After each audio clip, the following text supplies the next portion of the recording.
This is the My Campaign Coach podcast, where we talk about how to win elections. Every week, we let you hear straight from the best consultants, operatives, and candidates in the game, all for one reason, to help you win.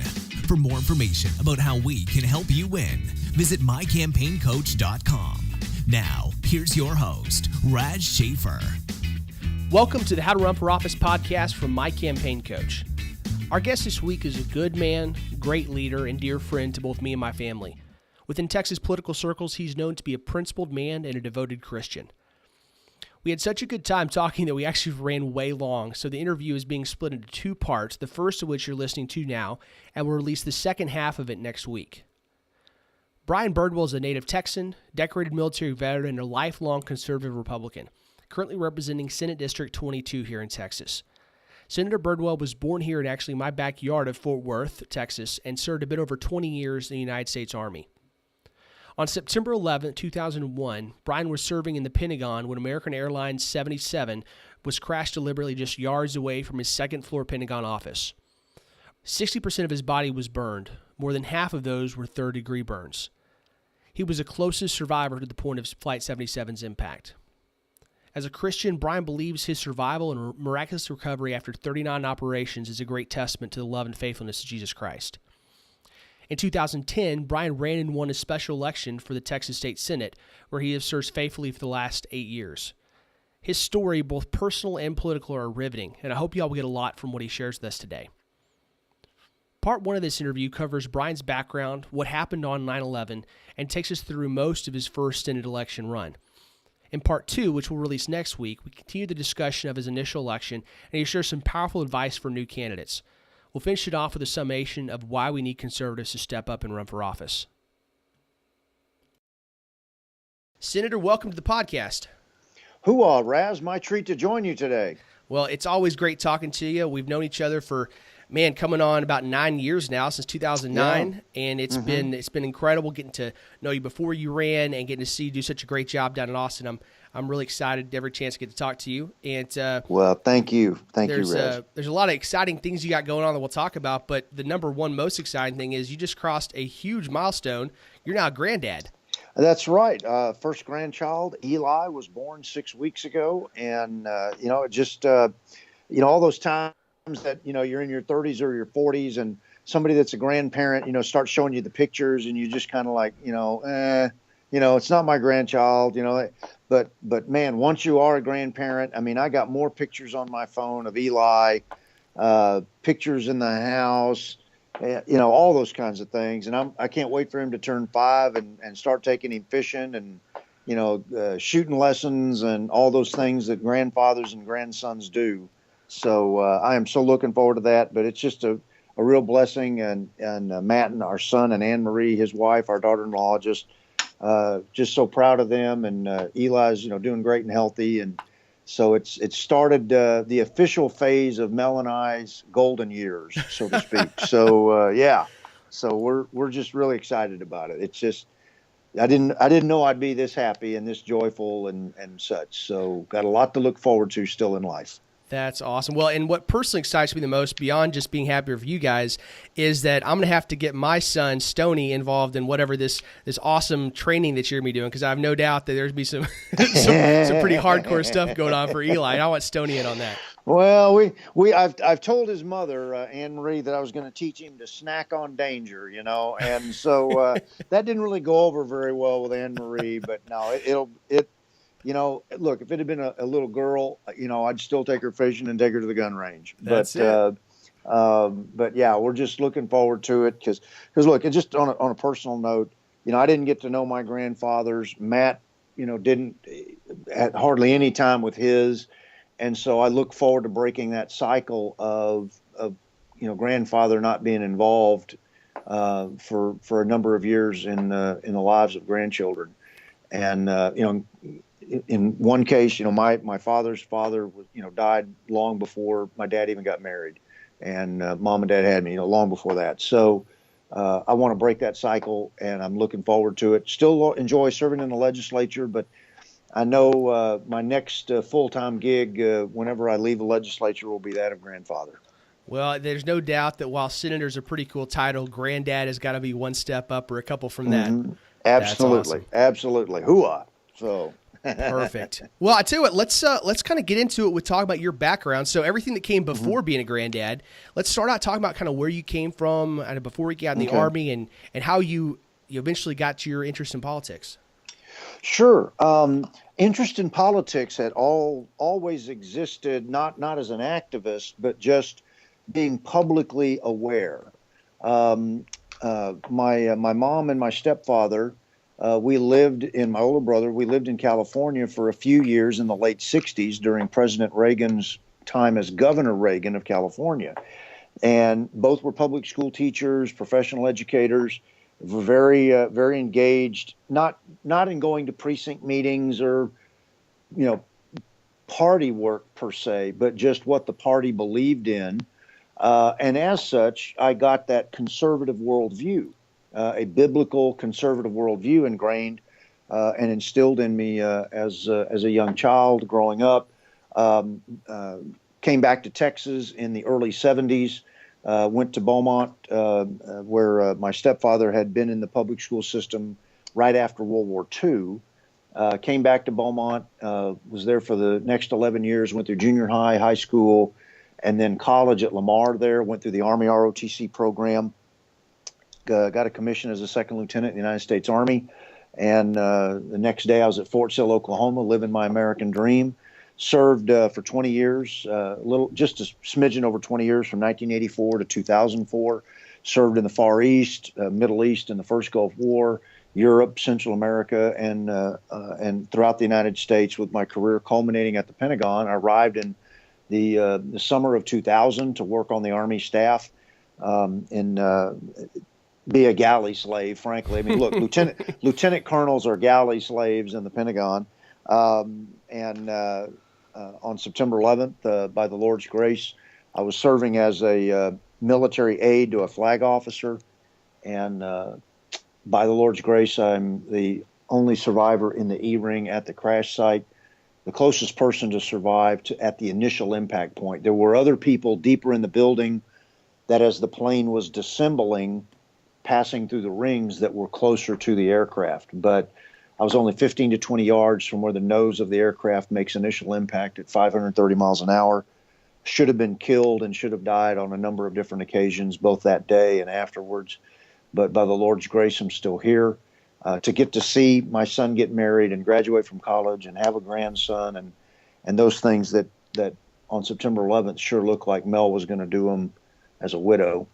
And so it's just a real blessing and a real treat. And then after retirement and then being medically done from September 11th, my injuries from that day, I don't want to bore your listeners with it, but well, actually, I love it if you wouldn't mind sharing a little bit more about the day. I just got done rewatching. I don't know how many times I've seen it, but I just got done rewatching your I Am Second video as I was getting ready for the interview, and I think that both as a patriot as well as a Christian, I just think that your story is incredibly powerful. I'd love for our listeners to hear some of that. Sure. As I said, I was working as a military aide to a flag officer. Thus, I had an E-ring office. The E-ring is the outermost ring of the Pentagon. The inner ring that surrounds the courtyard is the A-ring. So the rings work from inside out, A, B, C, D, E, with E being the ring that receives the initial impact of the aircraft. The aircraft will, when it makes penetration, it's similar to like when the fuselage, the nose of the fuselage begins to peel like you would peel the top of a banana.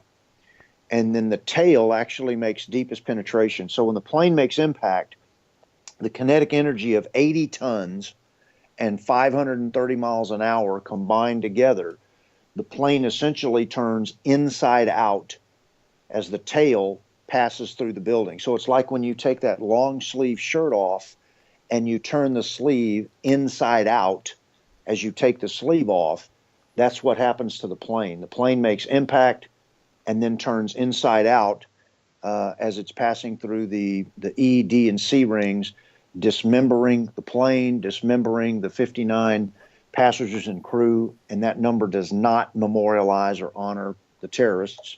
the five hijackers that were on the aircraft Flight 77, and kills 125 of your fellow Americans inside the building.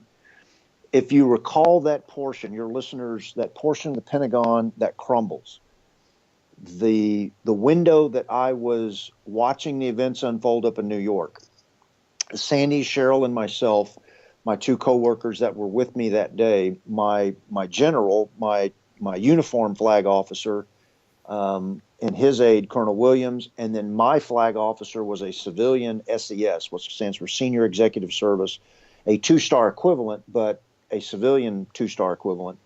She was the deputy. The three of them had gone over to the DoubleTree across from the Pentagon, across 395,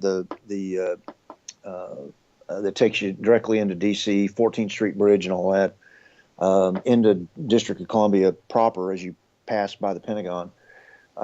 They went over to the DoubleTree for the conference that our staff directorate was hosting. We had every garrison commander. The staff directorate that I was in was called the Assistant Chief of Staff for Installation Management. Essentially, the city managers, we handle all policy proponency for what makes military installations their own cities. So we were the Army's city managers staff directorate. And Sandy and Cheryl and I stayed back at the main office in the Pentagon to hold down the fort, while the two flag officers and Colonel Williams' aide, who was General Van Antwerp's aide, went over to the DoubleTree for the conference. Sandy gets a call from her daughter Sam up in New York at about 8:50, 8:55. It says, "Hey, Mom, turn the TV on. The World Trade has been hit by a plane." And we did what all of your listeners were doing, whatever they were doing that day, getting the first phone call or the radio in the car or the TV at work or at home or whatever, however you got notified of the tragic events of that day and how it began. And so we went into Miss Minig's office. My flag officer turned on her TV, saw the World Trade Center, the North Tower, the one with the antenna mast, the first one hit. That you saw that smoke billowing out, and as big as that building is and the size of the hole. And there was just that little voice, Raz, that I'm sure many Americans had the same feeling. The news media, as they're showing the live picture in New York, they're calling it a tragic accident. But there's that little voice in the back of your mind that it's a beautiful day. It's September, mid-September, still technically summer, but crisp blue sky.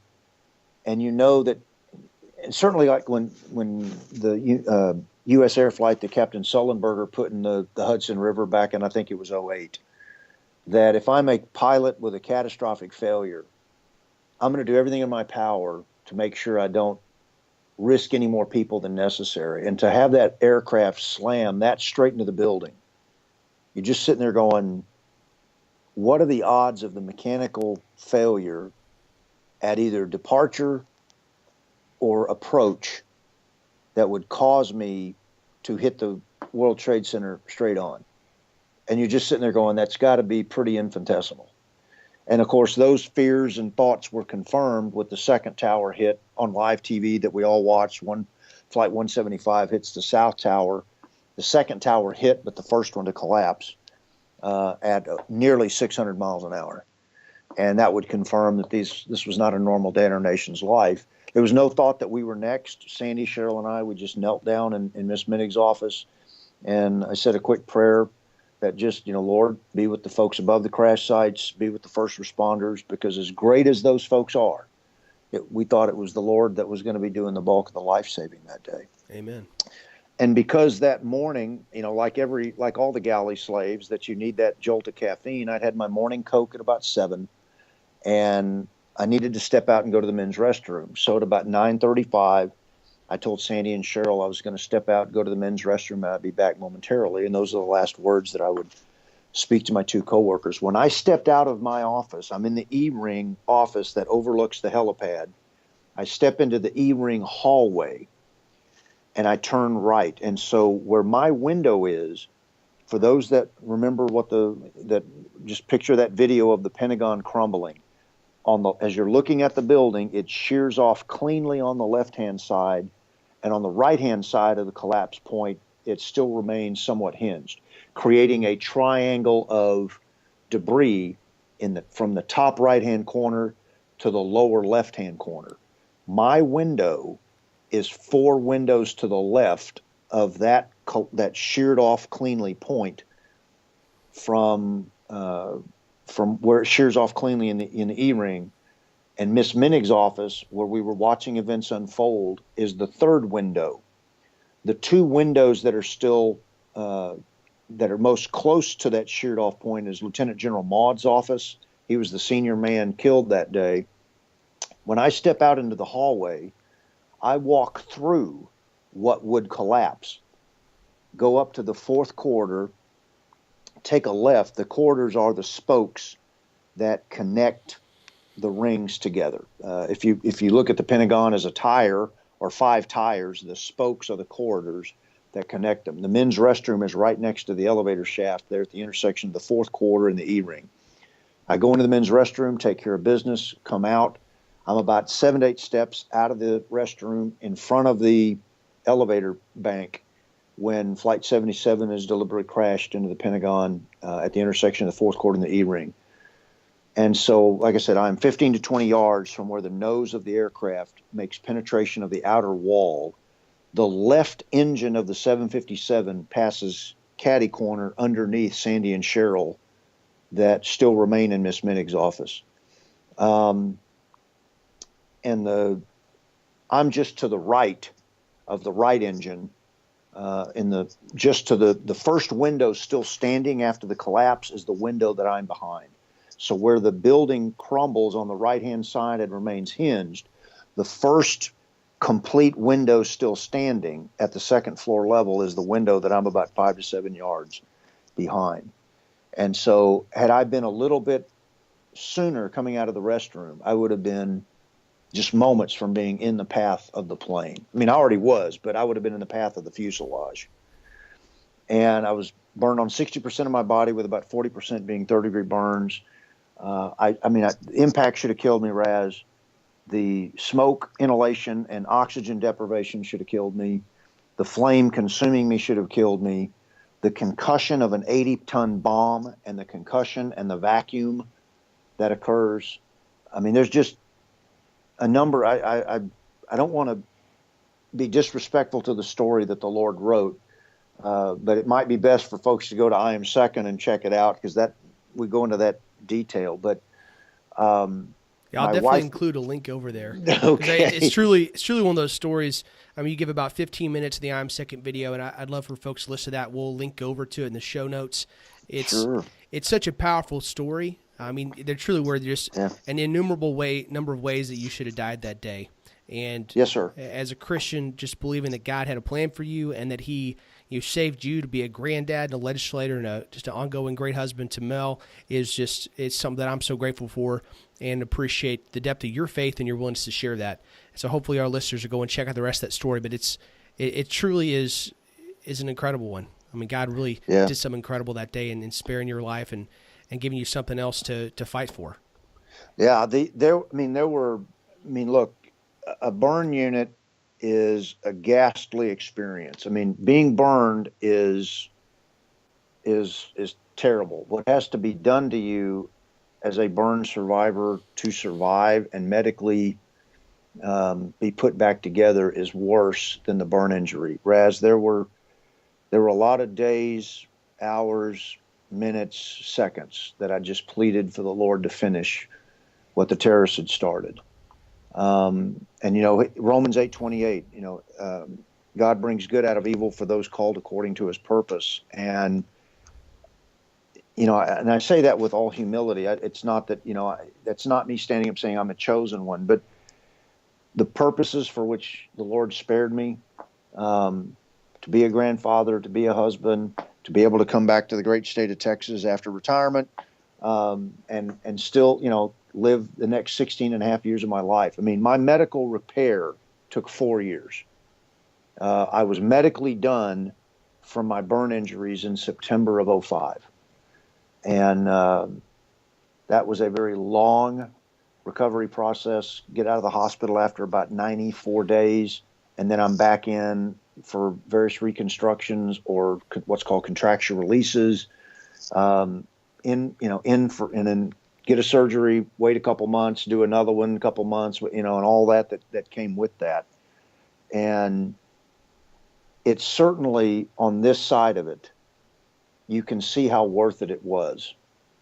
Again, not to compare myself to Christ in a senior subordinate relationship, but Christ knew what was before him. I did not know what was before me, but I'm certainly glad to be on this side of it and know how worth it was to endure that, to see my son married, graduate from college, grandson. I get to be Mel's husband as long as I'm alive. We've had 16 years. We now have more years of married life after September 11th than we had before. And I'll leave office someday when, I don't know. I don't want to be the state senator forever, but, and still get to live and enjoy my grandson and my wife and living in this great state and this great nation, and do so before the Lord says, here's your appointed time. And there's a number of people the Lord put in my life, whether it's the people in the fourth quarter that carried me out of the quarter, the emergency room at Georgetown, Dr. Williams and his team there, my burn surgeons, Dr. Jordan, Dr. Jang at the Washington Hospital Center, and that whole team, my reconstructive surgeon, Dr. Cohen, my Army doctor over at Walter Reed, Dave Christo. I mean, the Lord knitted and orchestrated. We don't always know it until 20 years later, but the Lord knitted and orchestrated every aspect of my life. In fact, even after September 11th, there were people that I met, not as a candidate, just politically aware, but people that I met as a subset of having been injured, and I'm speaking at something, and I met people in the political arena, a former state party vice chair here in Texas, and that while I was politically aware and politically, the duty of being a soldier and voting, I voted from Korea, El Salvador, Germany, Washington State, all those things. I was politically active in the sense of my civic duty as a citizen. Title 10, you can't be politically active as a military guy in the sense of doing much more than putting a bumper sticker on your car or a sign in your yard. But after retirement, I was able to be more active in party politics and being a delegate and things like that, where I couldn't when I was in uniform. And I got to meet people that were part of that coming out of retirement, but the opportunities to speak at events and things like that. So that's those people. It wasn't just the medical that saved my life that were part of this, but those people that I met in the aftermath of being at conventions and telling a great story of the Lord's grace were part of what brought me to my sitting here as a state senator, talking with you about this very issue of how to be a candidate and such. Well, I know that your story has had a huge impact on me. I first heard it when you spoke at the 2004 GOP convention here in Texas, and it struck me then, and I can't watch the video without it striking me now. As you came out of that, as you got back to Texas, when did you move back here? We bought our property. I had to wait till I was medically done because we didn't know how long that would take. We bought our lot in fall of 2005, started building in fall of 2006, and then physically moved into our home in May of 2007. I retired from the Army in 2004. Mel and I began a ministry for burn survivors. We have since closed it, but closed it down just because I won't bore you with all that. But we were able to go out and do what 2 Corinthians tells us, to comfort others as we were comforted. We provided over $400,000 in financial gifts to either soldiers, civilians, or the burn centers or other people specifically involved in those that have been burned or soldiers that have been wounded, whether it was an amputation and not a burn, but some other injury. We never took a salary from that. So it was just a great period of maturing with that element of our life being in ministry in that way. And then we moved back to Texas, still ran it. In fact, we incorporated our ministry in Texas because we knew we'd come back. We just didn't know when. And so we did that up until 2 years ago. But once I got elected office, it was very hard to do. But came back to Texas in 2007, the serving state senator at the time in 2010, Senator Averett announced he was resigning for health reasons. And I had folks call me because, look, the best candidates, and I mean this with all humility, and I mean it because a guy like David Barton taught me this with historical examples. The best candidates are those that people ask you to run.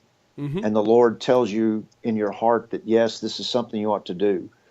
It doesn't mean that somebody that just of his own accord says, I'm going to run for office isn't a good person. But just like in the military, you're not really a leader till your men certify you're a leader. Right. And in the political arena, that's the best example. When people that are in your respective communities that respect you, see the nature of your decorum, how you carry yourself, your belief system, and then they ask you to consider running, that's when you know the Lord's putting it on your heart. If you're just doing it of your own accord, it certainly can be the Lord putting that on your heart, but it'll be certainly a harder proposition. And it really depends. And you always, and I don't know, you haven't asked this question yet, but the best leaders are those that know how to follow first. When I first arrived in Hood County, I just affiliated with my local party folks. I was the vice president for programs. I got speakers to come in. I did NUG work. I mean, I didn't just show up and say, here I am, I'm ready to be your elected official. I went to the parades. I helped get the floats ready. You got to be an Indian before you're a chief, and people appreciate that. And that helps, folks, it helps you understand what makes the people that the work that people are doing for candidates. People that put up signs, people that make phone calls, people that go to parades with you, people. Well, and I really think that stands out in a big way. I want to emphasize that because I think a lot of people would assume that, it seems really disrespectful to point to you as a celebrity, but whatever the word for it is, you were well renowned. You were known within the party, around the state. You were friends with the president. You had a lot of connections. You had, you were somebody that would have made an ideal candidate. With your story and your conservative nature, but you didn't walk into your involvement there with any sort of entitlement. You got right in the dirt with everybody else. You were stuffing envelopes and put out yard signs and getting floats ready. You said, hey, what can I do? How can I help? And that made a big impression on the people around you. It showed that you were willing to serve, not just be the prima donna. Yeah, because that's, and again, it's hard to say yes to that because it sounds, I do not want to be self-aggrandizing or well, I'll say it for you. or appear, but yeah, one of the reasons you're seeing, Raz, here's the commonality. One of the reasons you're seeing guys like Alan West, who I've known as, we were captains together at Fort Riley back in the late 80s, yeah. But you're seeing a lot of military personnel. I think there's a candidate in Illinois, or maybe it's Minnesota right now, that was left the Army as a major. But people are anxious and desiring of, look, you have to elect. There's two things you have to be as a candidate. You've got to have people skills, leadership skills. You've got to be somebody that people like. And you've got to have the right philosophy of governance. There's a lot of people that are very likable and then go make all the wrong votes. Mm-hmm. Okay? Lots of them. You got to have both of those simultaneously. And one of the reasons you're seeing military personnel running for office more routinely or more often at, city, county, state, and federal office is because of that, call it work ethic, leadership ethic, the intangible, that somebody that you bear the burdens of those you lead. And having that kind of person on the ballot is a very desirable person to be on the ballot. In the military, you don't toot your own horn. You just, here's your mission, get on with it, do it to the best of your ability, and it's a team effort. And people appreciate that type of candidate. It doesn't mean that somebody in business or somebody in in other sectors of, somebody out of the church, a pastor, that doesn't mean they can't be great candidates. But you need people that are likable, leadership skills, that are there to not to be served, but to serve, as Scripture says, and have the right worldview of what the right policies should be. Those are the best candidates. So how did that worldview grow for you? Because you've talked a little bit about how the work ethic side and those intangibles developed in you. How did your conservative philosophies develop? Because I think that when I look at, we'll talk some more about your time in the Senate, but when I look at you as a legislator, you're somebody that has a very well-formed worldview. You understand what conservatism is and why you believe in it, and you're able to articulate those in a unique way. And I know that doesn't develop overnight. Absolutely. There's without question David Barton, former vice chair of the state party here in Texas. He was that guy that I'd met. I knew him before September 11th, or I knew of him before September 11th. I mean, he talks faster than a 50 caliber machine gun can spit out attitude. Okay. I mean, you'd see a tape from David and just like, I didn't learn that in history class. But don't even bother trying to take notes. I mean, he was a belt-fed orator. He talks faster than I do, which is something to say. I mean, smoking. And so, but I certainly liked reading David's historical context. I got to hear him at the church in Virginia that he spoke at before September 11th. And then after September 11th, occurs in September of 2001. In May of 2002, I got invited to speak to the National Day of Prayer pre-day dinner, or pre-day of prayer dinner that night, just for 10 or 15 minutes. And I got to meet David there. And again, that's one of those, the Lord knitting your lives together.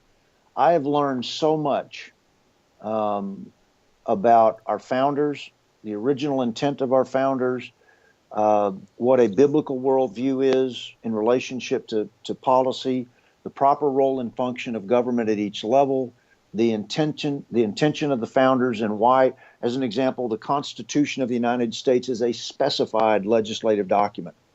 The constitutions of the states are a general legislative document, meaning that if the federal Constitution does not specifically say you can do it, then it's not authorized. Whereas the state constitutions, if it's not prohibited in the federal Constitution, i.e., printing money, other things that are solely a federal responsibility, and your own state constitution doesn't preclude it, then you can do so. So it's a very, at the state level, you have a greater freedom of maneuver of policy decisions. At the federal level, you only have these specified duties.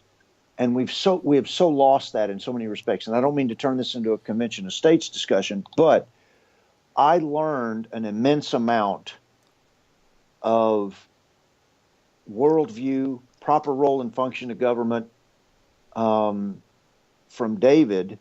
And then a lot of my military background helped in campaigns and how to move legislation. Give you an example. And I hope you don't mind if I wanted you to direct the conversation. Hey, you go for it. I told Ben, your chief of staff, that I was just going to wind you up and turn you loose. Okay.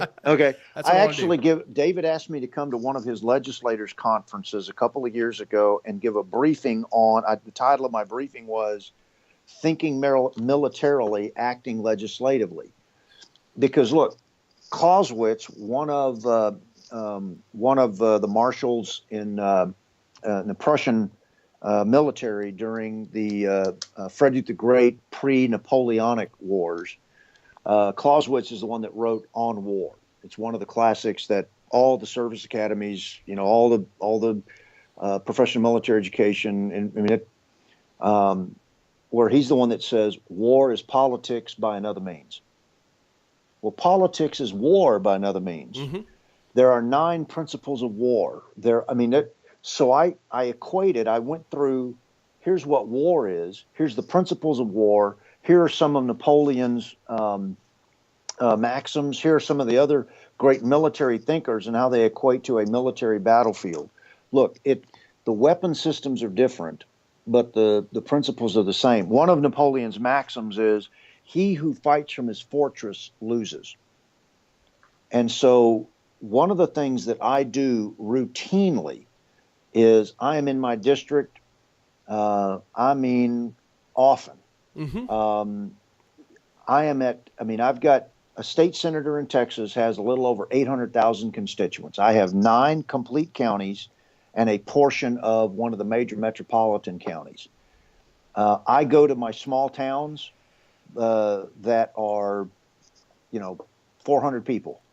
I go to my big cities because obviously those have more things to which to be invited, to go speak to people, Rotaries, Lions clubs, things of that nature. But I go to those small towns. Maneuver warfare is what wins, not static warfare. I could give you some campaign, some examples, but it's probably best not to do that. But people appreciate you showing up, particularly in those rural parts where, look, a U.S. congressman has just under 700,000. I have over 800,000. Those people in those rural areas appreciate seeing their state senator and their state representative, because they get to know you, hear you, speak with you, visit with you, and the like. I just had lunch today with a group from the county seat of one of my rural counties. Sat around the table with 12 folks. We had a great discussion about school funding, transportation, a lot of different things that are on their minds. And that's the best kind of town hall there is. My milk section of my local Walmart is where I have most of my town halls. But I love it. But people are seeing their state senator in tennis shoes, gray sweatpants, a dark gray sweat top, and a U.S. Army hat, buying milk and Coke back in the backside, but people appreciate that because Absolutely. You're very approachable, because look, one of the things about the military that really serves military people well is that you learn in a whether it's 3 years or a 20-year career, you learn to be able to talk to the private and you're able to talk to the general. And having that ability to dialogue with people at whatever level of education they are at is critical. And being able to do it wherever they are. Look, home field, everybody loves a home football game, right, Raz? Everybody loves home football games. When it comes to national security, I don't ever want to be the home team. And in many respects, that's how the political world is. You got to go out, see people. Look, I have had meet and greets where only 5 people showed up. Now, you can get discouraged with that. But in today's social media arena, and this was 8 years ago, and it wasn't quite as mature as it is now, but you just got to go talk with folks, and those folks will talk to people. And if you sit back on defense and expect people to just come out and show up for you when you didn't make the effort to go out and see them and earn their vote and earn the opportunity to visit with them and talk with them and why you believe what you believe, they're not going to support you. That's most a really of your important point.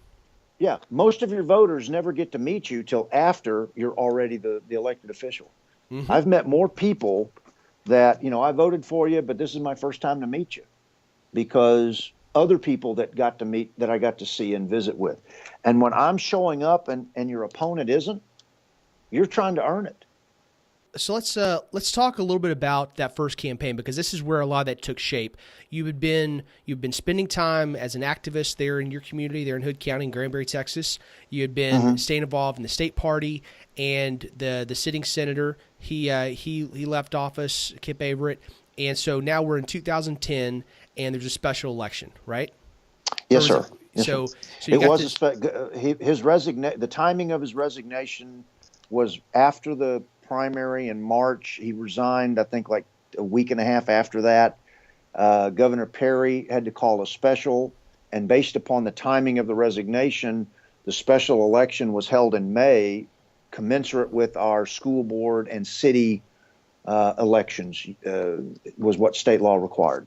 And so you're so sitting you only there, had 6 weeks. Six Yeah, weeks this is- between his resignation and the date people are going to go cast ballots.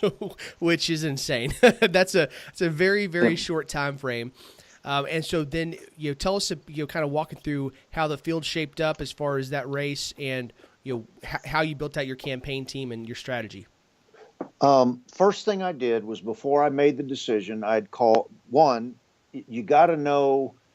Look, when I first arrived in Hood County, there were people that wanted me to immediately run for office, and I was like, I wasn't comfortable with that. Part of it was I didn't want to disappoint those people, but I was, and the Lord put some things in our life with Mel's medical. She had a medical issue that has been resolved, but it was the Lord's way of saying not yet, because we weren't at peace with it.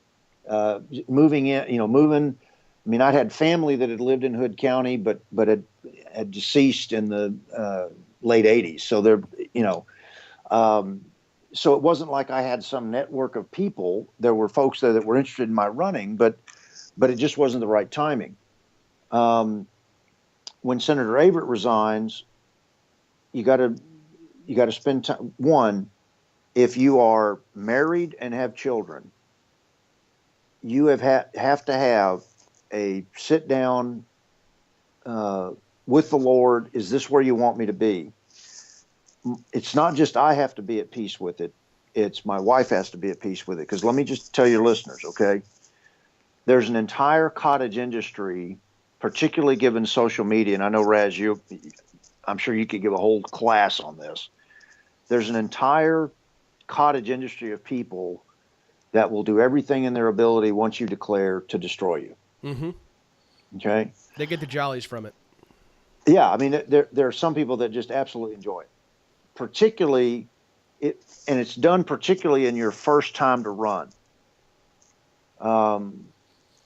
It is unenjoyable. It is, I mean, and your spouse, Mel, protected me from a lot of that. She saw a lot of things. I mean, untruths will be spoken, all kinds of.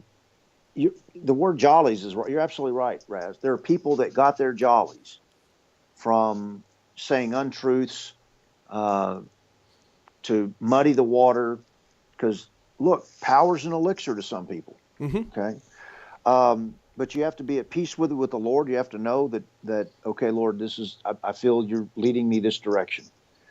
Family's got to be at peace with it. If you have young children, you need to reconsider.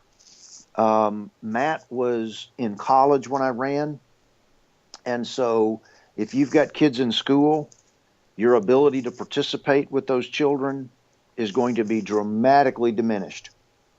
And while look, there are people that have young children that are in public office, but is that the best time to decide to run for office? Because now all those potential days of either, T-ball, depending on how young they are, or their football game or whatever, while those school activities might be a part of a network in which you're involved that would be supportive of a campaign, it might mean that instead of being at your 7th or 8th grade son Tuesday afternoon football game, you are at the Chamber of Commerce, or you're doing something else. And a lot of those, you're going to find that competition. So I just always, anybody that talks to me about running for office, I always ask, how many kids you have and what ages are they? Because you need to know what you're about to sacrifice with your family if they're of such a young age. Yeah, I mean, there's some great examples of folks like Matt Krause and others that have done an awesome job of prioritizing their family and making sure that their public service doesn't detract too much from that. But I'll tell you what, that if you go into to the conversation with your wife and with your kids about running, and that's not just a huge weight on you, that you're putting them first, right, then you shouldn't do it. You got to make sure you put them right first. I really think that when it comes to priority of duties, which is something you're familiar with, you got your duty to God, you got your duty to your family, and country comes after that. And that means that when it comes to figuring out, I have a choice between being a good dad or a good legislator, if that's the choice you got to make, it shouldn't really be a choice. You should have a clear direction. and where you're right. going. Because even simply just with Mel and I being empty nest parents, the stress on Mel and I, over this 8 years, there's times it's been enormous. The amount of I'm go here, go there. She'll go fly the flag for me in an event. 2 years ago, because I sat on finance, or a year ago, I sat on finance during the session, and there's an event in one of my big cities on a weeknight. I'm at my place of duty in the finance committee making decisions. She had to go represent me. Your spouse is always your best ambassador, no questions asked. But it makes demands on the spouse too. And then particularly when, the spouse can take, when people say bad things and look, I have bled for people's First Amendment right to say all kinds of things, but it wears on your spouse. And so even without children in the picture, it is a team event. Just like in the military, the Army may recruit the individual soldier, but they retain the family. And when you're the public official, it is a family affair, whether it's just you and your wife or your wife and your kids, and you've got to think about that stress that's on them. So you got to make sure that this is the Lord telling you this, and that your family's at peace with it, because the things that you're going to endure because of the nature of what the political arena is are unpleasant. And are you prepared for those? Look, war, I'll give you the other example. Politics is a lot like ranger school. No food, no sleep, no friendlies, no problem. Okay? I lost 18 pounds in my original race. Best diet you ever had. Yeah, best diet I ever had, because it was not just that I was going everywhere, but you can't turn your brain off. What do I need to be doing? And so, and then once you're the office holder, you now have to do the duties of the office. And so you don't get to be, because there's times if you're simply a candidate without being the office holder, you might have the time to go do all the candidate things. But once you become both the office holder, and then when re-election rolls around, you're also the candidate, your time availability to do both of those is even more difficult. Well, that's a wrap for part one of our interview with Senator Brian Birdwell. I hope you guys really enjoyed that. I felt like it was really important to lay the groundwork for a lot of his story by sharing in detail what happened on 9/11 and how that shaped so much of the last several years of his life. Brian's a great guy, and he's got a lot of great stuff to share with us next week, so I hope you'll stay around. We kind of ended it on kind of a downer with talking about why you really shouldn't run for office, but I'll tell you the next week as we finish up talking about his Senate election and what he went through and what he learned, we're going to finish it up with him talking about why we really need conservatives to stand up and run for office. So don't leave us just on this hanger of saying why you shouldn't run. Make sure you come back next week where we're going to be telling you more about why you need to run for office and why we need conservatives throwing their hat in the ring. If you want to support us, go to mycampaigncoach.com to sign up for our email list to get more information about what we're doing. You can go to patreon.com/mycampaigncoach if you want to help support us financially. That's always an awesome help and helps keep us putting out more content and creating new stuff. And you can also give us a review on iTunes. We really appreciate that, and it's a great boost to us to help us get out in front of more and more people. So we'll talk to you guys again next week.